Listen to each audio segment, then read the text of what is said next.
അടിമകളെ പോലെ ജീവിക്കേണ്ടവൻ തൊഴിലാളികൾ. അവകാശങ്ങൾക്ക് വേണ്ടി നിരന്തരം സമരം ചെയ്തു. ഭക്ഷണം പോലും മര്യാദ കിട്ടൂലെന്ന് മണ്ണിൽ കുഴി കുഴിച്ച് ആ കുഴിയിൽ ചേമ്പില് വെച്ച് അതിലേക്ക് ഭക്ഷണം വിളമ്പി കൊടുത്തൊരു കാലം. മണിക്കൂറുകളൊന്നില്ല, മുതലാളി പറയും പോലെ പണിയെടുക്കാൻ വിധിക്കപ്പെട്ട തൊഴിലാളികൾ, അടിമയെപ്പോലെ എല്ലാം ചെയ്യാൻ വിധിക്കപ്പെട്ടവർ. എന്നാൽ നിരന്തരമായ സമരങ്ങൾക്കൊടുവിൽ ഒരുപക്ഷെ തൊഴിൽ സമയം 8 മണിക്കൂറായി ചുരുക്കി. 8 മണിക്കൂർ പണിയെടുത്താൽ മതി, അത്ര എടുപ്പിക്കാൻ പാടുള്ളൂ എന്ന നിയമം വന്നു. ബാക്കി സമയം വിനോദത്തിനും വിശ്രമത്തിനും വേണ്ടി ചെലവഴിക്കാൻ അനുവദിക്കപ്പെട്ടു. അങ്ങനെ തൊഴിൽ നിയമങ്ങളുണ്ടായി, തൊഴിലാളിയോട് പാലിക്കേണ്ട മര്യാദകൾ നിയമങ്ങളുണ്ടായി. ആ ഒരു സ്മരണക്ക് 1856 മുതൽക്ക് മെയ് 1 എന്ന് പറയുന്ന ദിവസത്തെ തൊഴിലാളി ദിനമായി ലോകം മുഴുവനും ആചരിച്ചു പോലെയാണ്, തൊഴിലാളി ദിനമായിട്ട്. എന്നാൽ ആധുനിക തൊഴിൽ നിയമങ്ങൾ നിലവിൽ വരും മുമ്പ് ലോകത്തിന്റെ പ്രവാചകൻ നബി മുഹമ്മദ് മുസ്തഫ സല്ലല്ലാഹു അലൈഹി വസല്ലം തങ്ങൾ തൊഴിലാളികളുടെ അവകാശങ്ങൾക്ക് വേണ്ടി സമരം ചെയ്തു, അതിനുവേണ്ടി ശബ്ദിച്ചു. മാത്രമല്ല, കയ്യൂക്കുള്ളവൻ കാര്യക്കാരനായിരുന്ന 6-ാം നൂറ്റാണ്ട്. കയ്യൂക്കാർക്കാണോ, ആർക്ക് ശക്തിയുണ്ടോ അവനാണ് കാര്യക്കാരൻ. എവിടെയും കാര്യം നേടുന്നവൻ അവനായിരിക്കും. അങ്ങനെ കയ്യൂക്കുള്ളവൻ കാര്യം നേടിയിരുന്ന കാലത്ത് അള്ളാഹുവിന്റെ പ്രവാചകൻ 2 കാര്യങ്ങളെ അവരോട് പറഞ്ഞു, അവരിൽ നടപ്പിലാക്കി. ഒന്നാമത്തേത്, നിങ്ങൾ കൂലിക്ക് ആരെങ്കിലും വിളിക്കുകയാണെങ്കിൽ ആ തൊഴിലാളിയോട് കൂലി പറയണം, ഇത്ര കൂലി തരാം എന്ന് പറഞ്ഞിട്ട് വേണം കൂലിക്ക് വിളിക്കാൻ. കൂലി നിശ്ചയിക്കണം, എത്രയാണ് കൂലി എന്ന്. ഒരാളെ കൂലിക്ക് വിളിക്കുകയാണെങ്കിൽ കൂലി എത്രയാണ് എന്ന് വ്യക്തമാക്കണം. പണിക്ക് വിളിക്കും മുമ്പേ പറയണം എത്രയാണ്, ജോലി എടുപ്പിക്കും മുമ്പേ പറയണം എത്രയാണ് കൂലി എന്ന്. അതുവഴി എന്തായി, പണിയെടുപ്പിച്ചു കഴിഞ്ഞാൽ പിന്നെ തോന്നി പോലെ കൊടുക്കുകയാണെങ്കിൽ അവിടെ ചൂഷണങ്ങൾ ഉണ്ടാകും, ചൂഷണമൊഴിവായി. എന്ന് മാത്രമല്ല, അഥവാ ഈ കൂലി പറ്റിയാൽ ജോലി എടുക്കാൻ പോയാൽ മതിയല്ലോ.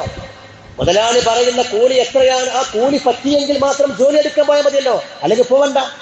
അങ്ങനെ ചൂഷണങ്ങൾ ഒഴിവാക്കി സയ്യിദുനാ മുഹമ്മദ് മുസ്തഫ സല്ലല്ലാഹു അലൈഹി വസല്ലം. പണിയെടുപ്പിച്ചിട്ട് എന്തെങ്കിലുമൊക്കെ കൊടുക്കുന്ന ആ സ്വഭാവം ഇല്ലാതെയായി. അല്ലാഹു റസൂൽ ചെയ്ത ഒന്നാമത്തെ പണിയാണ്. രണ്ടാമത് പറഞ്ഞു, ജോലി കഴിഞ്ഞാൽ ഉടൻ കൂലി കൊടുക്കണം. പണി അങ്ങ് എടുപ്പിക്കുക, തോന്നുമ്പോ പിന്നെ എപ്പോഴെങ്കിലും കൂലി കൊടുക്കുക, അങ്ങനെയാ പറഞ്ഞത്. ജോലി എടുപ്പിച്ചാൽ ജോലി കഴിഞ്ഞാൽ ഉടൻ കൂലി കൊടുക്കണം.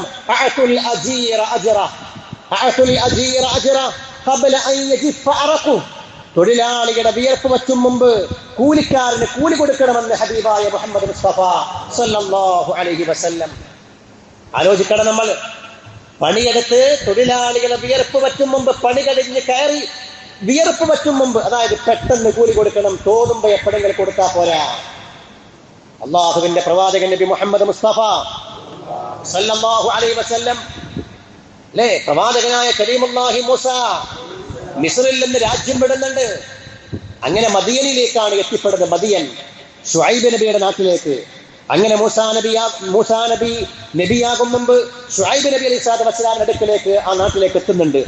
അങ്ങനെ ആൺമക്കളില്ലാത്ത ശുഐബ് നബി അലൈഹിസ്സലാത്തു വസ്സലാം മൂസാ നബിയെ ആടുകളെ മേയ്ക്കാൻ വേണ്ടി കൂലിക്കാരനായി നിശ്ചയിക്കുന്നുണ്ട്. ആ സംഭവം പരിശുദ്ധ ഖുർആൻ പറയുന്നുണ്ട്. ആളെ നിശ്ചയിച്ചപ്പോ മൂസാ നബിയോട് ജോലി പറഞ്ഞു നിർത്തുമ്പോ ശുഐബ് നബി പറഞ്ഞു, വമാ ഉരീദു അൻ അശുഖ അലൈക് സതജിദുനി ഇൻഷാ അല്ലാഹു മിനസ് സാലിഹീൻ. ഞാൻ ഒരിക്കലും നിങ്ങളെ ഇടങ്ങേറാക്കൂല. കൂലിക്കാരനായിട്ട് നിർത്തുന്ന മൂസാ നബിയോട് നബിയാണ് എന്ന് ശുഐബ് നബിക്ക് അറിയില്ല, അതിന് നബിയാകും മുമ്പാണ്. നിങ്ങളെ ഞാൻ ബുദ്ധിമുട്ടിക്കില്ല, ഞാൻ നല്ലോനായിരിക്കും, തൊഴിലാളിയെ ഇടങ്ങേറാക്കുന്ന ആളായിരിക്കില്ല, തൊഴിലാളികളുമായുള്ള പെരുമാറ്റത്തിലും ഞാൻ സ്വാലിഹായിരിക്കും എന്ന് ശുഐബ് നബി മൂസാ നബിക്ക് വാക്ക് കൊടുക്കുന്നുണ്ട്. അപ്പോ പള്ളിക്ക് വരുമ്പോ മാത്രം സ്വാലിഹായ പോരാ, അല്ലെ? ജനങ്ങൾക്ക് മുമ്പിൽ സ്വാലിഹായ പോരാ. നമ്മളുടെ അടുത്ത് പണിയെടുക്കുന്ന ആളുകളോട് പോലും നമ്മൾ സ്വാലിഹാകണം. അവരോട് പോലും മാന്യമായ പെരുമാറ്റവും മാന്യമായ നിലപാടുമുണ്ടായിരിക്കണം. അവരടങ്ങറാക്കാൻ പാടില്ല. അള്ളാഹുവിന്റെ പ്രവാചകൻ നബി മുഹമ്മദ് മുസ്തഫ സല്ലല്ലാഹു അലൈഹി വസല്ലം. എന്നു മാത്രമല്ല, ഈ തൊഴിലാളികൾക്കുള്ള അവകാശങ്ങളെ ഹനിക്കുന്നവൻ, തൊഴിലാളികളെ ബുദ്ധിമുട്ടിക്കുന്നവൻ നാളെ ആഖിറത്തിൽ പരാജയപ്പെട്ടു പോകും എന്ന് വരെ പഠിപ്പിച്ചു റസൂലുള്ളാഹി സ്വല്ലല്ലാഹു അലൈഹി വസല്ലം. തൊഴിലാളികളെ അടങ്ങാറാക്കല് ആഖിറം നഷ്ടപ്പെടുത്തുന്ന പാപമാണ്, കുറ്റമാണ് എന്ന് പഠിപ്പിച്ചു ദീനുൽ ഇസ്ലാം. എത്ര വലിയ കാര്യമാണ്!